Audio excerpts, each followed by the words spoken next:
అందరికీ నమస్కారం. మీ యొక్క పండిట్ శ్రీనివాస్ గురించి మాట్లాడతాం. ఈరోజు ఒక మంచి సబ్జెక్టు, రక్తహీనత. మీరు కిడ్నీ పేషెంట్ చూడండి, రక్తహీనత ఉంటుంది. క్యాన్సర్ పేషెంట్ చూడండి, రక్తహీనత ఉంటుంది. జ్వరం వచ్చినా కూడా, ఏదో టైఫాయిడ్ ఏదైనా వచ్చినా కూడా రక్తహీనత. మరియు స్త్రీలు ఏంటంటే ఆ ఓవర్ బ్లీడింగ్ అయి కూడా వాళ్ళు రక్తహీనతకు లోనవుతుంటారు.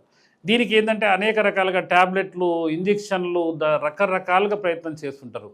కానీ ఆయుర్వేదంలో ఒక అద్భుతమైన దివ్య ఔషధం ఏంటంటే లోహభస్వంతో చేసిన లేహ్యం. జనరల్గా ఏంటంటే మేము ఒక 400 గ్రాములలో ఈ లేహ్యం తయారు చేస్తాం.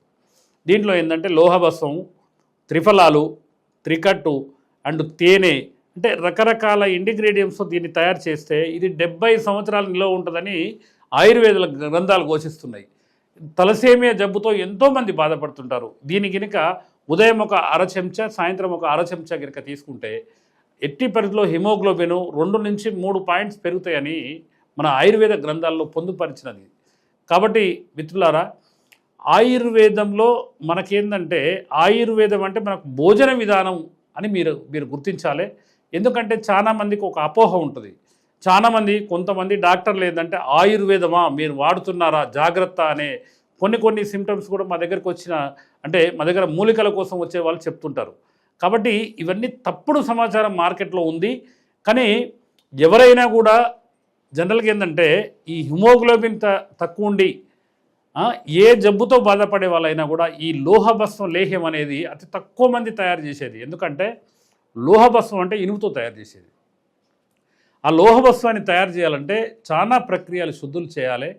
కాబట్టి మీరు తప్పకుండా ఇది ఏంటంటే ఎంతోమంది రకరకాలుగా ఫుడ్తో మీరు బ్లడ్ పెంచుకోవాలని రకరకాలుగా ప్రయత్నాలు చేస్తుంటారు.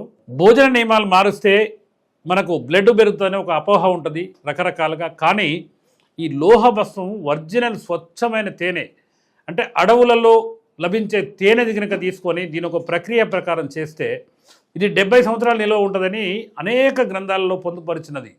కాబట్టి మిత్రులారా, ఎవరైనా ఇది ఏంటంటే ఒక అనువంశిక వైద్యులకే సాధ్యం. ఇది మాకు ఏంటంటే పారంపర వైద్య మహాసంఘం ఉంది. దీంట్లో ఏంటంటే ఎవ్రీ మంత్ కొన్ని రకాలుగా అంటే డిసీజులకు డిస్కషన్ చేసుకొని దాన్ని ఏ విధంగా ముందుకోవాలని అనేక మంది గురువులు వాళ్ళు ఏంటంటే 80 సంవత్సరాలు 90 సంవత్సరాలు జీవించి వాళ్ళు ఒక 70 సంవత్సరాలు వైద్యం చేసి వాళ్ళు అనుభవించి అనేక గ్రంథాల్లో పొందుపరిచిన విద్యని మాకు నేర్పిస్తే వాటిని మేము ముందు తరాలకు ఏంటంటే ఈ విధంగా ఇంగ్రీడియంట్స్ ఈ విధంగా వాడుకోవాలన్న ఉద్దేశంతో మేము చెప్పడం జరుగుతుంది. కాబట్టి మిత్రులారా, ఎవరైనా ఏదైనా జబ్బుతో బాధపడే వాళ్ళు ఉంటే దీన్ని హిమోకు లేహ్యం అంటారు. దీన్ని వాస్తవంగా ఏంటంటే అనేక గ్రంథాల్లో ఉంది.